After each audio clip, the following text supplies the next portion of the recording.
En nuestro discipulado del día de hoy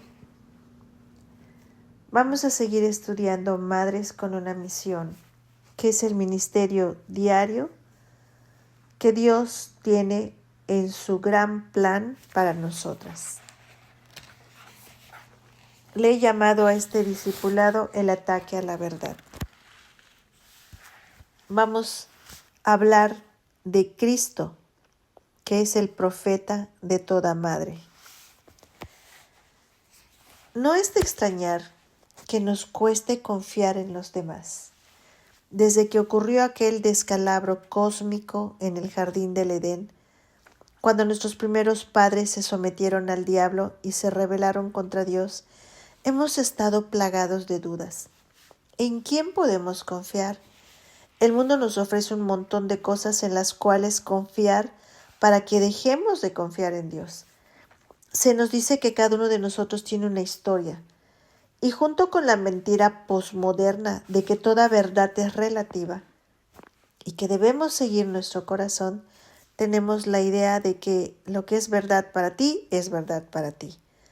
Si cada uno tiene su propia historia, esa será su propia interpretación de la verdad y de lo que significa ser confiable.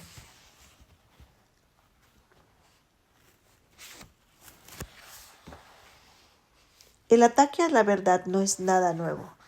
En el tribunal irregular que se burlaría de la verdad, diferente a todo lo que el mundo había visto hasta ese entonces, los jefes de los sacerdotes y el Sanedrín presentaron cargos falsos contra Jesús.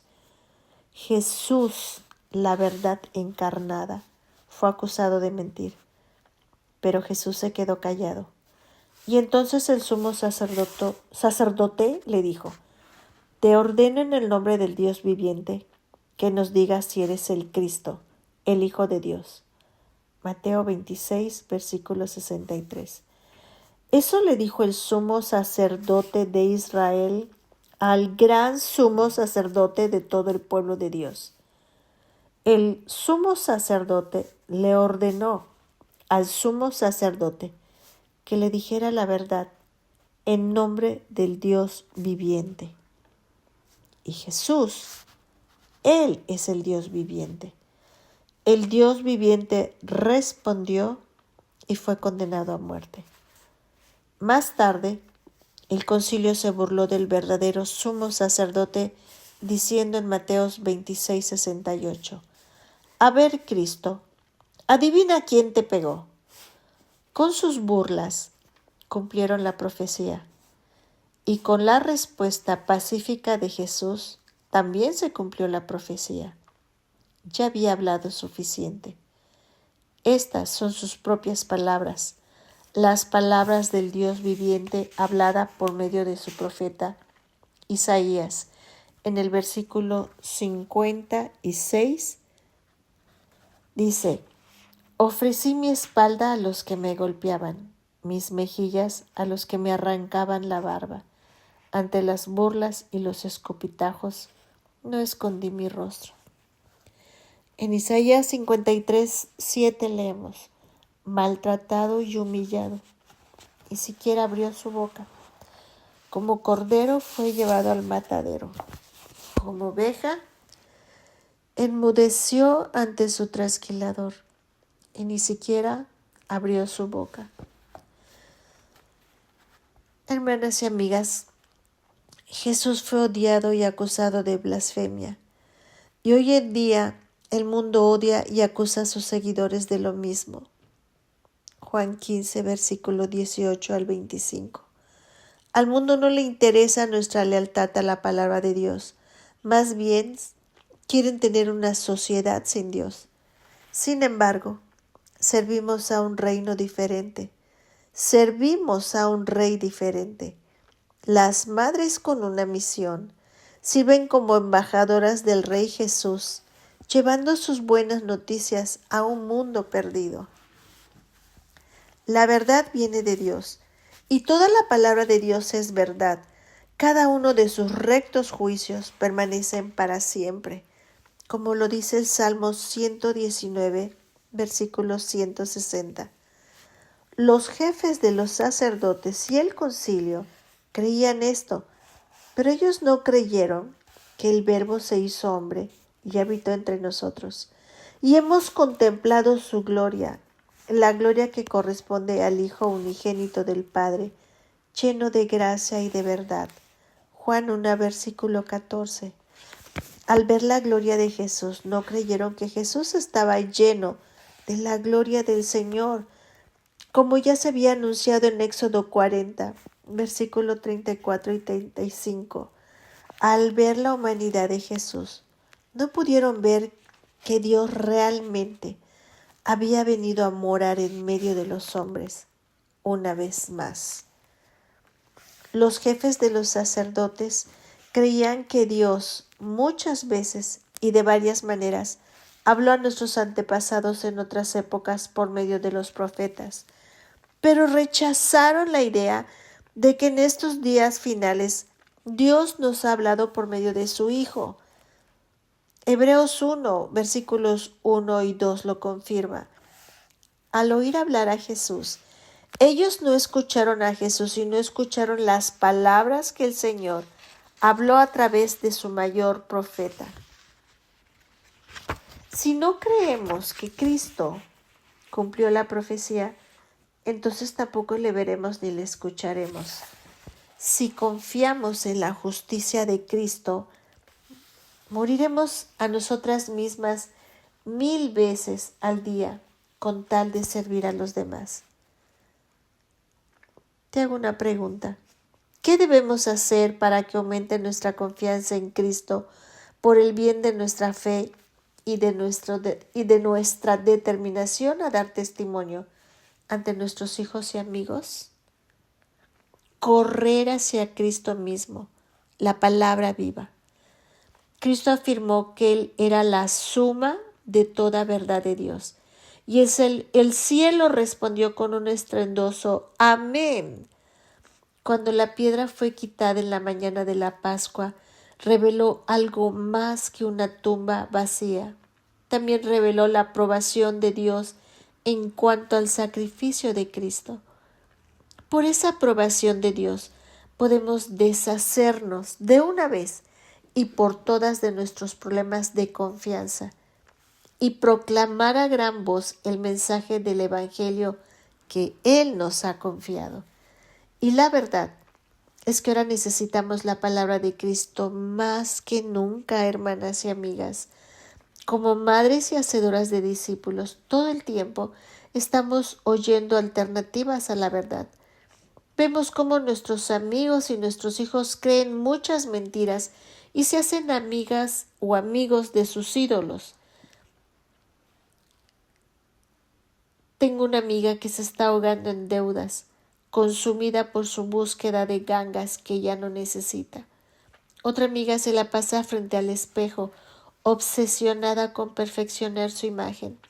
Hemos oído historias de grupos de personas inmersas en mentiras desde la cuna hasta la tumba. Los predicadores de la prosperidad venden bendiciones. ¿Qué hacen los brujos? Venden maldiciones.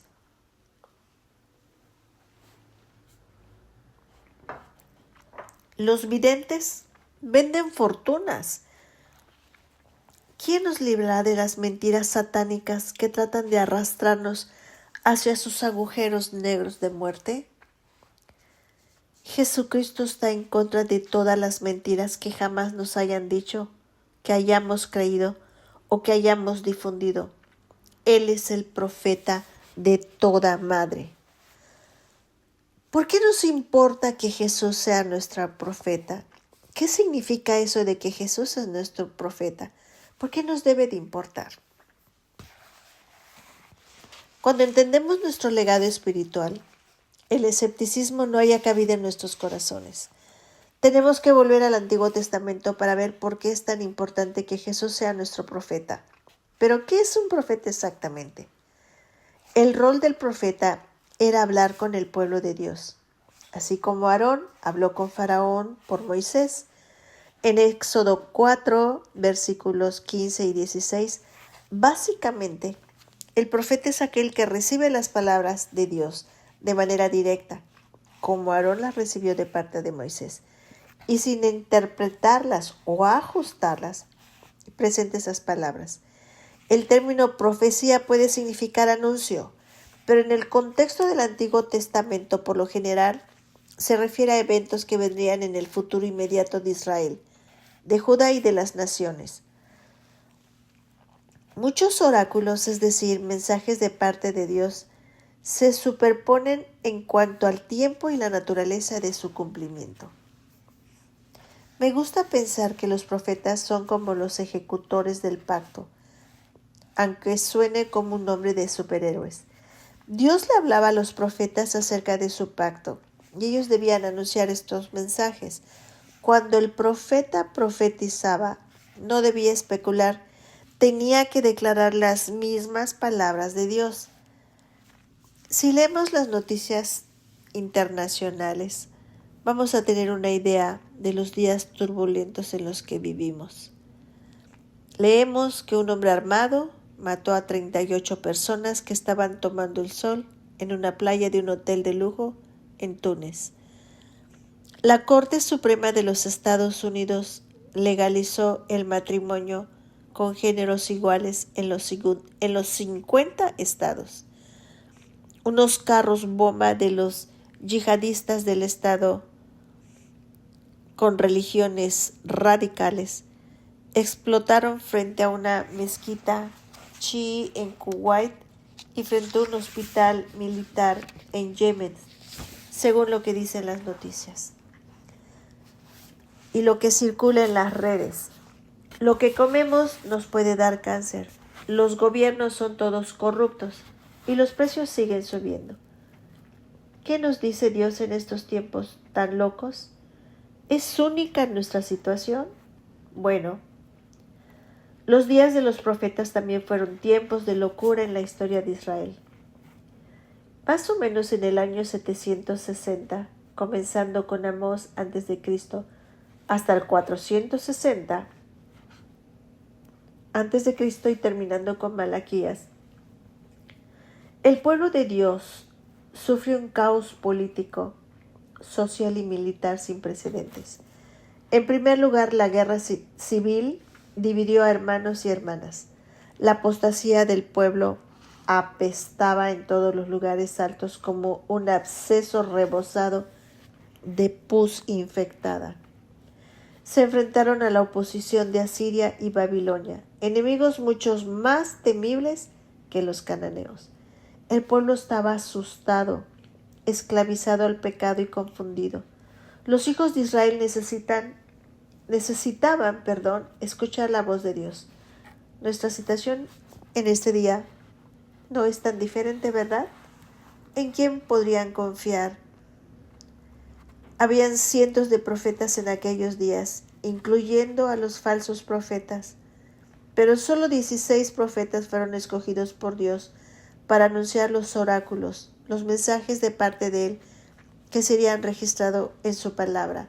Moisés había dicho: el Señor tu Dios levantará de entre tus hermanos un profeta como yo. A él si lo escucharás. Deuteronomio 18, versículo 15. ¿Dónde estaba ese profeta cuando iba a venir? Determinar la diferencia entre un profeta falso y uno verdadero en una cuestión de vida o muerte eterna, como lo es ahora. ¿Cuáles oráculos sobre la vida, la salud, la prosperidad y la seguridad debían de creer? ¿Cuáles oráculos sobre la muerte, la enfermedad, la destrucción y la deportación debían de creer? ¿Y qué de nosotras? ¿Quién habla en nombre de Dios? ¿En quién nosotras debemos confiar? Dios le advirtió al pueblo acerca de los falsos profetas que alientan en ustedes falsas esperanzas, que cuentan visiones que se han imaginado y que no proceden de la boca del Señor, como dice Jeremías 23, versículo 16. Su mensaje para los hombres y mujeres que despreciaban la palabra de Dios era: gozarán de bienestar. Las mismas mentiras que se dicen hasta el día de hoy. A todos aquellos que en su obstinación seguían su propio corazón, les decía, no les sobrevendrá ningún mal. Jeremías 23, versículo 17. Lamentablemente, hermanas y amigas, no es muy diferente a las promesas de los políticos, las incoherencias de los gurús espirituales y las presunciones de los predicadores de la televisión que se transmiten a través de miles y miles de antenas parabólicas, desde el norte de África hasta Centroamérica. Esas antiguas advertencias son para nosotros en el día de hoy. No hay un momento en que el mundo no esté ofreciéndonos oportunidades y justificaciones para que despreciemos la palabra de Dios y sigamos nuestro propio corazón. Estos falsos profetas dicen, escucha la palabra del Señor, pero en realidad quieren que escuchemos las mentiras del Dios de este siglo. Miremos lo que dice 2 de Timoteo 4, versículo 3 al 4. Porque llegará el tiempo en que no van a tolerar la sana doctrina, sino que, llevados de sus propios deseos, se rodearán de maestros que les digan las novelerías que quieren oír, dejarán de escuchar la verdad y se volverán a los mitos. Al igual que las vajillas, las colecciones de falsos maestros tienden a venir en juego. Si escuchamos a un falso maestro, es probable que terminemos escuchando a otro falso maestro. Sabemos por el testimonio de las Escrituras que las mujeres son especialmente vulnerables a estas serpientes que se meten en las casas y atrapan a las que son más débiles. Lo acabamos de leer en la serie de preguntas y respuestas en 2 de Timoteo. Lo vamos a ver la próxima semana en preguntas y respuestas en 2 de Timoteo 3, versículo 1 al 9. Hoy en día, los falsos maestros no necesariamente tienen que ir de puerta en puerta en una comunidad para comenzar a atrapar a personas y hogares con sus mentiras venenosas. Quiero rectificar, lo vimos esta semana en preguntas y respuestas, 2 de Timoteo 3, cuando habló dando a entender que eran las mujercillas. Continúo con el tema. Debido a los avances que hemos hecho en la tecnología,